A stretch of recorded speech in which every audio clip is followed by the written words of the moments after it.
te waxtu wooy dee film ba bépp day jaaraat ci sa kanam di nga tolloo ci sukuraat góor ak jigéen ñi joxante loxo nee ñu loxo ba dagg ca war dagg ca gën te loxo buy dugg safara la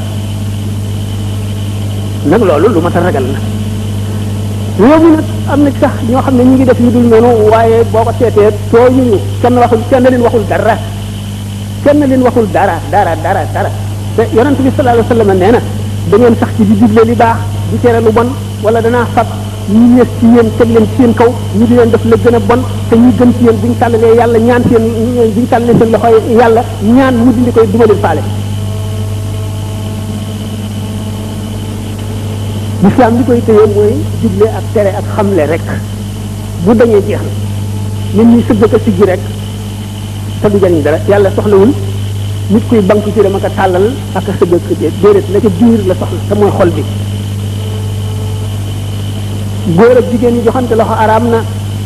ki nga xam ne nag moo njëkk a tàllal loxoom bu musiba dee fukk juróom-ñeent yépp moo koy gàddu ki am kersa ba tax mënu koo bañe ci mu joxe loxoom benn ba lay jël waaye ki njëkk a tàllal loxoom muy ku góor ki muy ku jigéen ki muy ku jigéen ki fekk ku góor ki mu jox ko loxo muy ku góor ki fekk ku jigéen ki fekk ku góor ki mu jox ko loxo moom mu njëkkee mooy jël fukki musiba yi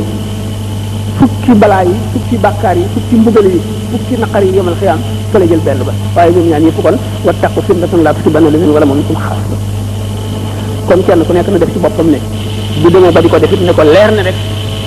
mu ngi def lu bon mu ngi lor boppam rek defee loolu ci boppam dana xam ne def na lu xaraam ndax mooy ba mooy jeex ji nit ki def ka di ko daganal mooy ci yées ndax bu beedee benn bàkkaar moom ñaari bàkkaar la ndax daganal bi ñu koy daganal te boo ko defee kat ba ñeneen toppandoo la ci ñi la ca toppandoo ñëpp itam bàkkaar buñ ci am da nga ci am bu toll noonu boole ko sa bopp luñ bari man sanna sunnatan hasanatan falahu ajru man amila biha ila yawmil qiyamati